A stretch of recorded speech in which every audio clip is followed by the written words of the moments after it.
20년 전 서울에서 벌어졌던 장기 미제 살인 사건의 실체가 무려 20년 만에 드러났습니다. 바로 손수 변호사 신정동 살인 사건 얘기예요. 그렇습니다. 서울 양천구 신정동 주택가 골목에서 2005년 6월과 11월에 5개월 간격으로 20대 여성 그리고 40대 여성의 사체가 발견됐습니다. 네. 그런데요, 당시에 범인을 잡지 못했어요. 오랜 기간 미제로 남았는데요. 2016년 서울경찰청이 미제 사건 전담팀을 신설하면서 수사가 다시 시작됐습니다.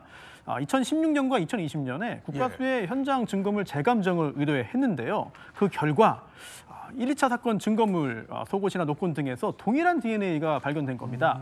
그렇다면 이거는 동일범의 소행이다. 예. 이게 확인이 됐고요. 그리고 당시 피해자의 시신에서 모래가 나왔는데요. 1, 2차 사건 모두. 네. 여기에 착안해서 공사 현장 관계자나 그리고 또 당시 신정동 전출입자 무려 20여만 명을 수사 대상자로 선정했거든요. 그리고 전국을 다니면서 1,500여 명의 유전자를 채취했습니다. 그런데도 이 일치하는 DNA가 나오지 않았습니다. 네. 그래서 경찰은 그렇다면 이미 사망한 사람까지 수사를 해보면 어떨까 이제 확대한 거죠. 그렇게 확대를 했고요. 그래서 이 사건 관련자 50여 명을 후보자로 올렸어요. 그런 다음 당시 신정동의 한 빌딩에서 관리인으로 근무하던 사람을 유력 용의자로 특정을 했습니다. 그런데 이렇게 특정한 다음에 중요한 것은 증거물에서 나온 DNA와 대조해봐야 되는 거잖아요. 그렇죠. 근데 대조하려고 했는데 이미 사망했기 때문에 어떻게 대조하느냐. 당시 생전에 다녔던 병원을 수소문 했습니다. 그리고 다행히도 그중에 한 병원에서 이 유력 용의자의 검체를 보관하고 있었고 이거를 확보해서 국과수에서 감정해봤더니 일치했습니다. 이렇게 진범이 확인됐습니다. 그런데 사실 알고 보니까 이 범인이요, 지금보다 더 일찍 잡힐 기회가 이미 있었다고 합니다. 저희 단독 보도 하나 보고 오실까요? 경찰 수사 결과 장 씨는 신정동 사건 이전에도 성범죄를 저질렀던 걸로 확인됐습니다. 시스템 자체가 좀 그랬습니다. 아무래도 지금하고 시스템이 완전히 달라서 피해자나 피해자 가족들한테 미안한 마음을 늘 가지고 있거든요. 그러니까 연경영 소장님, 그러니까 이 사건 전에 이미 성범죄를 저지른 적이 있었다는 거예요. 그렇죠. 2006년으로 확인됩니다. 2월 26일 날, 그것도 낮입니다. 오후 3시 50분경에 빌딩 관리로 있는 이 빌딩에 한 여성이 방문을 한 겁니다. 아마 그 건물을 빌리려고 확인하려고 왔던 것 같은데, 근데 이 여성을 대상으로 강도 강간을 저지른 거죠. 흉기를 들고 돈을 빼앗은 다음에 성폭행을 하려고 그랬는데, 이 피해 여성이 장 씨한테 되게 세게 극렬하게 저항을 한 것 같습니다. 그래서 놀라서 도주를 했고 경찰에서 신고를 받고 바로 체포한 상황이 있었습니다.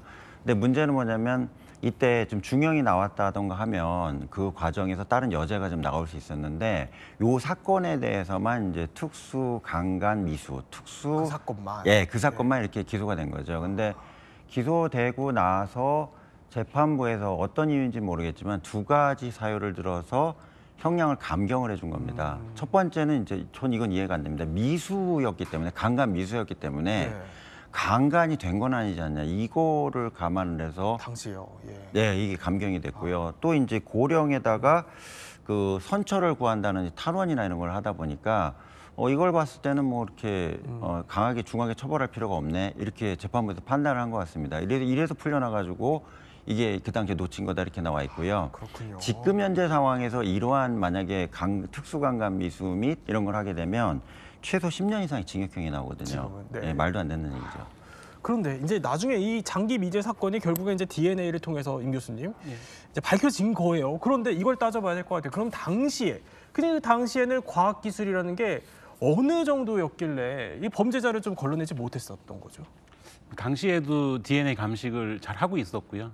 이제 우리나라에서는 1991년부터 이제 미제 사건 관련해서 이제 DNA 감식을 시작을 했는데 2006년 당시에는 아직 그 지금 같은 민감도의 그 수준은 아니었던 것으로 생각이 되고요. 민감도? 당시에는 검출이 안 됐습니다. DNA가. 그리고 이제 이 증거물을 다시 2016년 또 2020년 이제 그 태완이법 이후로 우리가 이제 미제 사건에 대해서 증거물을 재분석하면서 이 DNA가 확보가 된 거죠. 그래서 이 미제 사건은 크게 보면 두 가지로 일단 구분을 해볼 수가 있습니다. 첫 번째, 상당수 미제 사건은 피해자가 누군지 모르는 사건도 있습니다. 이게 불상 변사자가 되는 거죠. 그런 경우에는 이 피해자의 신원을 확인하는 게 이제 사건 수사의 시작이 되는 거고요.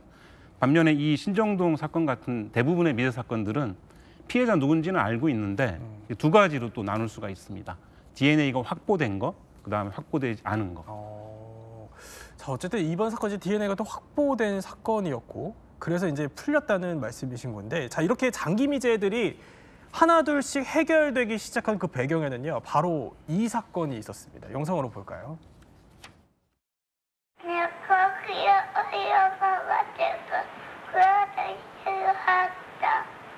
그 아저씨가 왔어. 그쪽으로 오더나. 그래가.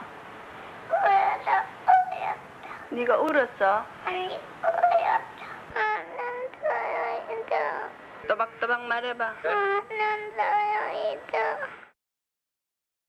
참 가슴 아픈 사건이었죠. 1999년 5월에 그 당시 6살이었던 김태환 군의 얼굴에 황산을 붓고 달아넣었던 사건이었어요. 그렇습니다.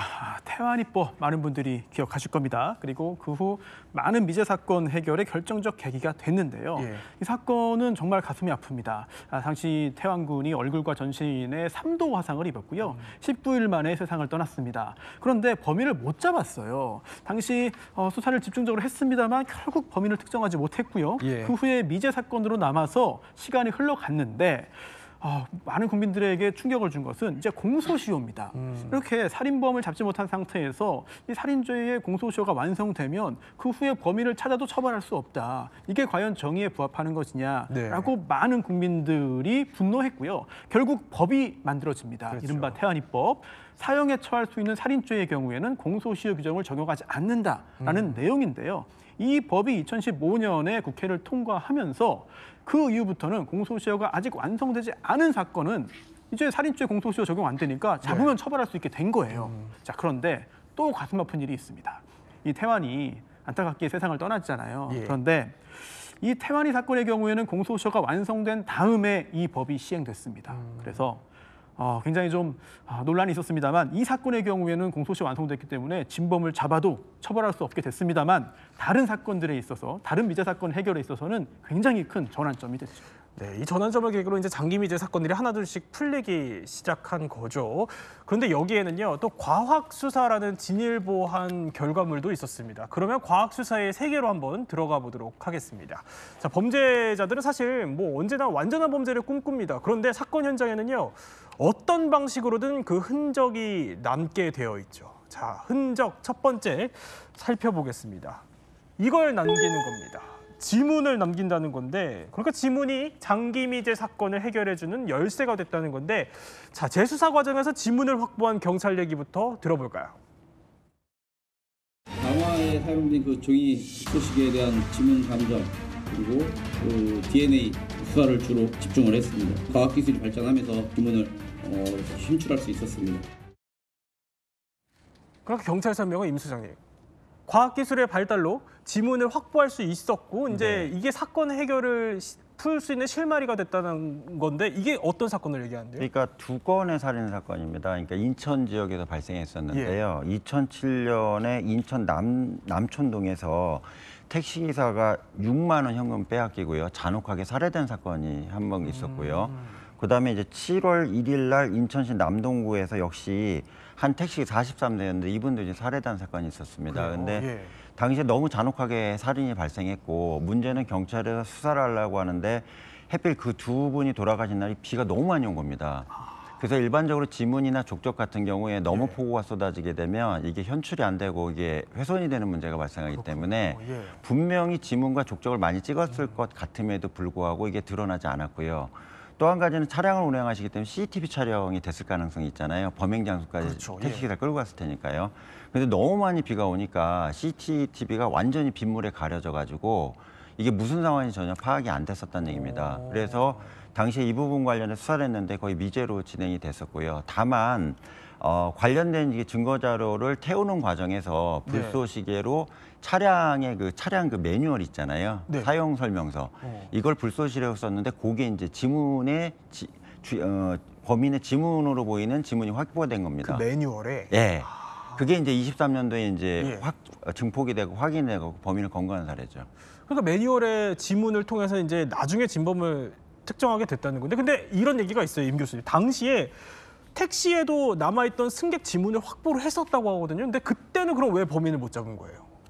이 지문 분야도 이제 굉장히 계속 발전을 하고 있습니다. 그래서 당시에도 뭐 우리나라는 원래 이제 지문에 대해서는 네. 전 세계적으로 이 기술이 굉장히 앞서 있는 나라긴 하지만 당시보다 또 다시 재수사를 하면서 그 이제 훨씬 그 새로운 시약도 나오고 또 시약이요? 검색, 예, 현출하는 시약들이 이제 많이 또 개발이 되고 네. 과거에는 좀 흐려서 이제 검출이 안 됐던 시약 그 지문들도 현출이 됐습니다. 그래서 그 재수사를 하면서 아마 그 책자에서 그 쪽지문이 이제 검출이 돼서 네. 검출이 되고 쪽지문 원래 검색이 좀 어려운데 이 검색하는 기술도 점점 좋아져가지고 신원이 확인이 되게 된 것이죠. 아, 그러니까 지문을 현출할 수 있는 시약이 이제 고도화되면서 그거에 따른 이제 과학의 기술이 더 발전했기 때문에 나중에 알게 됐어요. 여러 가지 이제 재질이나 여러 가지 유형에 따라서 이제 적당한 기술을 적용을 해야 되는데 네. 그런 기술들이 계속 발전하고 있습니다. 그런데 또 범인이 남기는 건 또 지문만이 아니겠죠. 여러 가지를 남기지만 두 번째는 이런 흔적을 남긴다고 합니다. 범인은 흔적을 남긴다. 두 번째 바로 혈흔입니다. 이 혈흔은 영상도 준비가 되어 있습니다. 지난 1997년 이태원의 한 햄버거 가게 화장실에서 22살 청년 조중필 씨가 무참하게 살해당한 이태원 살인사건.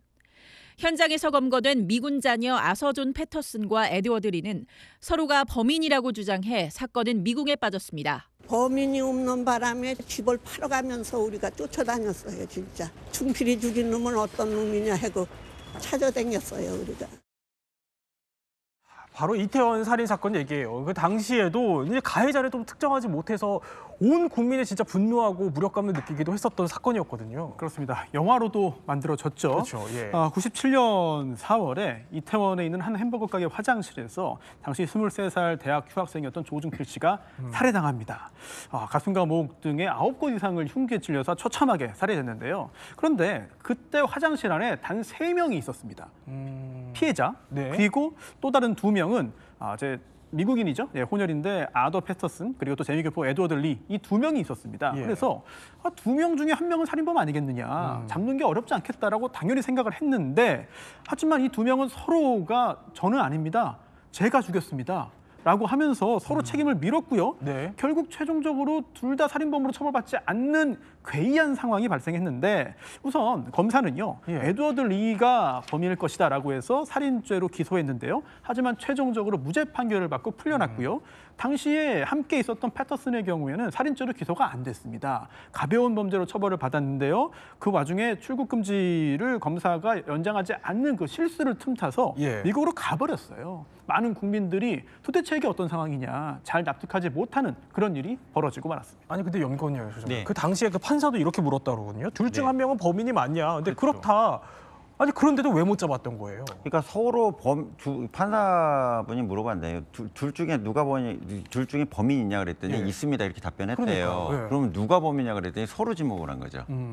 그러니까 패터슨 입장에서는 리가 했다고 그러고요. 리 입장에서는 패터슨이 했다고 그랬는데 문제는 2명이 체포됐을 당시에 혈흔이 심하게 묻은 옷이 분명히 있었고요. 네. 그다음에 그 안의 장소에 피해자인 조 씨하고 셋만 들어간 거는 명확하다는 얘기입니다. 그러니까 2명 중에 범인은 있는데 문제는 뭐냐면 이게 이 입증을 할 수 있는 그러니까 양쪽의 진술이 너무 엇갈리다 보니까 네. 누구 하나를 이제 범인을 특정을 해야 되는데 이거를 확실하게 법정 증거 인정받을 내용이 없었다는 얘기입니다. 첫 번째는 당시에 이제 DNA 기법이나 이런 걸 적용하기 어렵다는 게 하나가 있었고요. 두 번째는 이제 당시에 좀 수사하는 과정에 좀 오류가 있었던 게 그 에드워드 리가 키가 크거든요. 네. 키가 크니까 키 큰 쪽에서 그러니까 상방에서 하방으로 찌른 걸로 이제 목에 나옵니다. 그러니까 피해자 입장에서는 키가 작은 패터슨은 이렇게 찔릴 수밖에 없기 때문에 네. 키가 80이 넘어가는 리가 찔렀을 거다. 거의 확단을 해서 이렇게 올렸거든요. 네. 그러니까 앞뒤가 안 맞는 거죠. 아. 그러다 보니까 이제 재판 과정에서 야 이거는 유죄로 인정할 수 있는 부분이 전혀 없기 때문에 그래요? 분명히 검거가 됐음에도 불구하고 증거 불충으로 무죄 판결한다. 그 당시 선고가 이랬다는 얘기입니다. 아니 그러면은 이거 궁금해요. 우리나라 법이 그러면 명확한 증거가 없으면 풀어줘야 되는 거예요? 그렇습니다. 형사법의 원칙이죠. 공소 사실에 대해서 합리적인 의심의 여지가 없을 정도의 증거로 이제 유죄가 증명이 되어야만 유죄 판결을 선고할 수 있습니다. 그렇지 못한 경우에는 이제 무죄인데요. 의심스러우면 무죄예요. 그런데 이 무죄라는 용어 때문에 좀 혼동이 생기는 것 같아요. 이제 없을 무기 때문에 그 행동을 안 했다, 그런 일은 없었다라고 법원이 판단한 것으로 이제 이해할 수 있습니다만 사실 영미권에서 표현하는 not guilty가 더 정확할 수 있습니다. 했는지 안 했는지 모르겠지만 했다는 증거는 없다, 확신할 수 없다 정도로 받아들여야 되는 것 같은데요. 그러다 보니 애초에 이 사건에서도 에드워드 리를 당시 검사가 살인범으로 기소했는데요. 둘 중에 한 명을 딱 찍어서 기소를 한 거예요. 근데 그게 결국은 이제 오류가 생겼던 것이고 당시에 공범으로 기소했다면 결과가 다르지 않았겠느냐라는 생각도 당시 법조계에는 있었고요. 결국 이 사건의 경우에 당시 90년대 후반의 판결문 그리고 또 그 이후에 진범을 잡아서 송환에 와서 했던 재판의 판결문을 보면 영화보다 더 영화 같습니다. 이 법정 공방이 두꺼운 판결문에 담겨 있는데 어찌됐든 우리 법상 이 확신을 할 수 없을 정도라면 무죄로 풀려나기 때문에 굉장히 오랜 시간이 걸려서 진범을 잡았고 어렵게 처벌에 성공할 수 있었습니다. 근데 우리가 이 얘기를 꺼내는 이유가 범인이 무언가를 남긴다. 특히 앞서 혈흔 얘기를 했거든요. 그러니까 혈흔이 다시 결정적인 증거가 됐다는 얘기인데 그 당시에 혈흔은 그 당시에도 있었을 텐데요, 임 교수님. 그렇습니다. 당시에 이제 없었던 기술 중에 하나가 이제 혈흔 형태 분석이라는 것이 있는데요. 형태? 예, 혈흔이 어떤 형태를 띱니다. 그래서 어떤 행위에 따라서 이제 그 현장에 생기는 그 모양이 달라지는 건데 그 혈흔 형태를 튀긴다 이런 거. 그렇죠. 피가 이렇게 날아가다 가면 이게 부딪혀가지고 형태가 이제 형성이 되는데 그 형태를 가지고 당시 어떤 일이 있었는지를 이제 재구성을 하는 게 이제 혈흔 형태 분석이고요. 또 하나 이제 중요한 거는 혈흔 형태를 분석을 하게 되면 그 진술의 이제 신뢰성을 우리가 확인할 수가 있습니다. 누구 말이 맞는지를 일단은 확인할 수가 있는 것이죠. 그렇군요. 자, 그러니까 혈흔의 형태 분석이 이제 나중에 또 진일보한 과학 수사로 이루어져서 이제 실마리가 풀렸다는 건데, 자, 그러면 혈흔뿐만이 아니겠죠. 범인이 남기는 흔적 또 이거 살펴보도록 하겠습니다. 이번에는 뭘 남길까요? 바로 DNA죠. DNA로 해결된 장기 미제 사건, 영화 살인의 추억에도 등장을 하죠. 바로 화성 연쇄 살인 사건입니다. 볼까요? 기찻길 옆에 근원에서 기찻길 맞아 먹을 양숙이 먹을 꽉 잠겼다. 현재까지 3건의 현장 증거물에서 검출된 DNA와 일치하는 대상자가 있다는 통보를 받고 수사 중에 있습니다. 자, 그러니까 91년에 마지막 범죄가 발생을 한 지 무려 28년 만에 화성 연쇄살인 사건의 진범 이춘재가 특정이 됐었죠. 자, 그 사이에도 여러 건의 이제 범죄가 있었다고 하는데, 근데 염 소장님, 그 긴 시간 동안에 왜 진범을 당시 못 잡았던 거죠? 일단 첫 번째로 당시에 그 두 가지 과학 기술, 즉 DNA 관련된 분석 기술은 전혀 없는 상태였고요. 그러니까 우리나라 기준 말씀드리면, 그다음에 프로파일링 아시잖아요. 프로파일링 자체도 없었던 상태입니다. 아, 그래요? 그래서 여기저기서 산발적으로 범행이 발생하는데 피해자가 13세에서 72세의 할머니까지 아주 스펙트럼이 넓게 발생을 했고요. 그다음에 수원하고 화성하고 나중에 이제 청주에서 2건을 벌이거든요. 그러니까 지역적으로 너무 광범위하다 보니까 경찰 입장에서는 이게 합쳐갖고 수사하기가 좀 어려운 부분이 있었다는 얘기입니다. 그리고 이미 이제 DNA 관련된 이제 어떤 샘플을 확보를 했는데 이게 우리나라에서 기술이 없다 보니까 일본까지 당시에 보내서 이걸 이제 분석을 의뢰를 해야 되는데 이 샘플 자체도 모자라다 보니까 중간에 소진되고 정확하게 나오지 않은 거죠. 거기다가 이제 이춘재가 3번이나 용의자 선상에 올랐긴 했는데 문제는 이걸 입증할 수 있는 물리적 증거 확보가 어렵기 때문에 경찰 입장에서도 그 수많은 용의자 중에 그냥 넘어가자 그랬고 넘어간 상황이었다는 얘기입니다.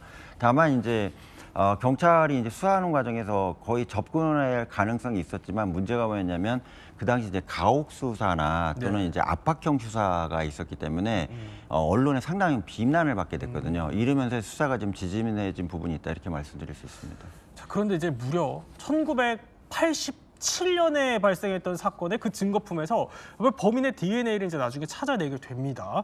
그럼 이게 궁금해요, 임 교수님. 굉장히 87년이면 오래된 증거품인데 여기서도 DNA 채취가 가능해요? 예, DNA의 특징 중에 하나가 굉장히 안정한 특성을 가지고 있습니다. 시간이 굉장히 이렇게 보통 잘 말라 있으면 아주 오랫동안 안정하게 유지가 되고 있고요. 그래서 굉장히 오래된 그런 증거물들도 다 분석이 되는데 이 안정성도 중요하고 또 하나는 이춘재 사건 같은 경우에는 그 DNA 분석 기술의 민감도가 굉장히 좋아졌습니다. 옛날에는 예를 들면 그 눈으로 보이는 형태의 피 정도가 있어야 되지만 지금은 눈에 보이지 않는 그런 형태 아주 미량의 DNA에서도 검출이 되고 있거든요. 또 하나 이제 중요한 거는 그 사이에 DNA 데이터베이스라고 하는 게 이제 생긴 거죠. 그래서 2010년부터 우리나라도 그 범죄자들의 DNA를 국가에서 관리를 하고 있는데 이춘재 같은 경우에는 그 이전에 이제 다른 사건으로 데이터베이스에 들어가 있었던 것이고요. 그리고 이제 2019년에 과거 증거물을 다시 재분석을 하면서 이 사실은 정확하게는 어떤 속옷이나 이런 데서 만진 부위에서 이제 검출이 된 아주 미량의 DNA거든요. 거기서 검출된 DNA를 데이터베이스 검색을 했더니 이춘재라는 사람과 이제 일치를 하게 된 것이죠. 그러니까 DNA가 말라도 안정적으로 좀 이제 유지가 되는 또 그런 특성이 있다는 설명을 해주셨는데, 자 그런데 이춘재가 밝혀지지 않은 그 범죄들까지 줄줄이 나중에 이제 털어놓게 된 그 결정적인 계기 중에 하나가 바로 많이들 아시는 그 최면 수사예요. 이 최면 수사라는 게 도대체 뭐길래 이춘재마저 입을 열게 했을까? 바로 저희 채널A 기자가 한번 체험해본 영상이 있습니다. 신기했던 게 어떤 느낌이었냐면 해수면 아래에 있는 기억을 육상으로 끌어올리는 느낌? 수채화 정도라면 그거를 정말 물감이 진하게 칠한 것처럼 굉장히 선명하게 아직까지도 기억을 하고 있거든요. 그러니까 이게 희미한 기억도 아주 선명하게 만든다는 거예요. 그러면 이게 어떻게 이춘재 사건에 적용이 됐던 거죠? 그러니까 이춘재 사건의 적용은 이제 진술 내용이 납니다. 최면 수사를 당시에도 좀 진행을 했었는데 수사하는 과정에서 대표적으로 이춘재가 탔던 대중버스, 일반 시내버스에 거기 있던 안내양이, 버스 안내양이 저 사람을 명확하게 봤다고 지목을 했었거든요. 이게 이제 최면 수사가 한 결과라고 할 수 있는데, 문제는 최면 수사가 지금 법정 증거가 인정이 안 되기 때문에 지목했다고 해서 그다음 범인이다 볼 수는 없거든요. 그러니까 이춘재를 잡는데 최면 수사가 도움을 줬다는 게 아니라 지목했던 사람이 분명히 있었다 이런 거고요. 실제로 이춘재가 유죄를 인정한 건 사실 DNA 증폭 기술에 의해서 2019년에 그때 나왔던 내용이 있잖아요. 이것 때문에 자백을 하지 않았나 이렇게 보여집니다. 그래서 자백 과정에서 살인 14건, 강간 30건. 이거는 이제 빼도 박도 못하는 증거이기 때문에 자백할 수밖에 없지 않았냐 이렇게 보여집니다. 자, 이렇게 대한민국 그 3대 미제 사건으로 꼽히는 또 화성 살인 사건은 이제 어느 정도 해결이 됐지만 아직도 대한민국에는요, 그래도 과학 수사가 진일보해도 풀지 못한 또 미제 사건들이 남아 있죠. 첫 번째 사건입니다. 바로 개구리를 잡겠다고 놀러 나간 5명의 아이들이 어느 날 갑자기 흔적도 없이 사라져버린 개구리 소년 사건이죠. 국민학교생 5명 실종 사건과 관련해서 이상한 사건이잖아요. 그 많은 인력이 동원됐는데 실마리 하나 못 잡았잖아요. 이번 사건에는 분명한 범인이 있습니다. 많은 사람에 의한 범행이라고 생각합니다. 당시에 그 대통령 특별 지시까지 내렸던 걸로 기억을 해요. 근데 2002년쯤인던가요? 그때 아이들 유골이 발견되기 전까지 어떤 흔적도 찾지 못했었어요. 그렇습니다. 엄청난 미스터리 사건이었죠.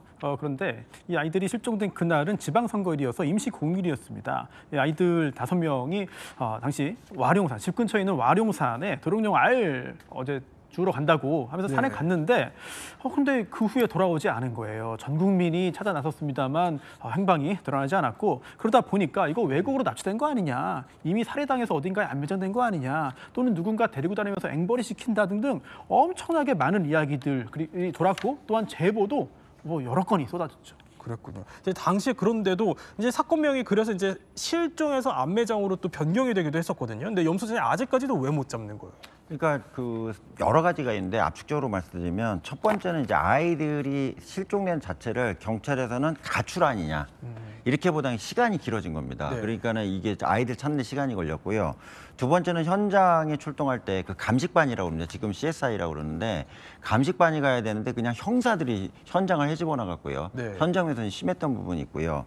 세 번째는 그 머리카락이나 관련된 어떤 유류품들이 좀 있어야 되는데 11년 만에 발견되다 보니까 산에 비가 많이 오거든요. 그러니까 쓸려가지고 네. 그 아이들 유골 이외에는 찾을 수 있는 증거가 전혀 없는 겁니다. 그래서 2003년에는 이제 수사본부 해체하게 된 거죠. 그렇군요. 근데 또 하나 비극적인 미제 사건이 하나 남아 있습니다. 바로 근원 목소리로 잘 알려져 있는 이형호 군 유괴 살인 사건인데요. 그 당시 유일하게 이제 범인이 남겼던 흔적이 바로 이 이형호 군을 유괴한 것으로 추정되는 납치범의 그 목소리입니다. 한번 들어볼까요? 아무튼 말입니다. 내일 6시 전까지는 보내드리겠습니다. 목소리가 좀 들려주세요. 형아 좀 바꿔주세요. 다시 전화드릴게요. 형은 어떻게 됐어요? 형은 살아있어요? 우리 형은 여보세요? 손 변호사님, 그 목소리는 지금 뚜렷하게 남아 있는 거잖아요. 그렇습니다. 그런데 왜 못 네. 잡아요? 그런데도 범인이 누군지를 확인하지 못한 굉장히 안타까운 상황인데요. 당시 조금 전에 들으셨던 그 목소리를 가지고 국과수에서 분석을 했습니다. 그 결과 이제 이군 친모의 사촌 동생의 목소리일 것이다라는 결과가 나왔어요. 그런데 그렇게 특정을 했습니다만 그 외의 사실을 통해서 범행 사실을 드러내지 못하는, 확인하지 못했거든요. 네. 결국은 국과수 결과 누구의 목소리일 것이다라는 결과까지 나왔지만 그 다음 단계에 결정적인 증거가 없어서 결국은 용의자 특정이 안 되고 그 후에도 진범을 잡지 못한 상태로 여기까지 흘러왔습니다. 아니 그러니까 목소리 증거가 분명해도 이게 지금 미제일 수밖에 없다는 거거든요. 근데 임 교수님, 그럼 뭘 더 확보해야지 범인을 잡을 수 있는 거예요? 그 지금까지 이제 미제 사건이 해결된 케이스들을 좀 보면 대부분은 이제 DNA 증거가 굉장히 중요한 역할을 하고 있고요. 그러기 위해서는 또 증거물을 관리하는 게 굉장히 중요합니다. 그래서 과거 사건의 증거물을 잘 관리를 해서 이제 분석해서 잘 나올 수 있도록 해야 되겠고요. 또 하나는 우리가 이제 아까 피해자가 신원을 모르는 경우에 그 미제 사건이 되는 경우가 많은데 이걸 하기 위해서는 실종자 데이터베이스도 필요합니다. 그래서 지금 국회 우리나라에도 성인에 대한 실종자에 대한 데이터베이스를 위한 그 법이 한 5개 정도가 지금 법안이 계류돼 있는 상태인데 이렇게 DNA 기술, 그다음에 이제 뭐 법적인 어떤 뒷받침 이런 것들이 좀 많이 중요한 시점인 것 같습니다. 근데 목소리 같은 경우는 지금 AI 기술도 좀 도입이 되고 했으니까 조금 더 특정할 수 있는 방법이 있지 않아요, 그래도 이게 DNA나 지문처럼 개인의 고유한 어떤 특성으로 이제 판단하기에는 아직 좀 어려운 게 있고 그 사람을 일단 찾아야 되는 거죠. 용의자를 데리고 와야 이제 비교가 되는 부분이 있었기 때문에 많은 이제 AI 기술이 도입이 되고 있으니까 좀 앞으로는 더 발전할 것으로 생각하고 있습니다. 자, 이런 사건뿐만이 아니라 이제 아직 풀리지 않고 있는 장기 미제 사건들이 많잖아요, 임 교수님. 이제 언젠가는 과학 기술이 진일보 더 하면은 해결될 수 있지 않을까라는 기대감을 가질 수 있을 것 같거든요. 그렇습니다. 이게 지금 뭐 AI뿐만이 아니고 이제 다양한 생명공학 기술, 그래서 DNA가 확보된 사건은 언젠가는 해결이 될 수 있을 것이라는 기대를 가지고 계속 수사를 하고 있습니다. 네, 지금까지 세 분과 함께 과학 수사가 밝혀낸 장기 미제 사건의 진실 한번 살펴봤습니다.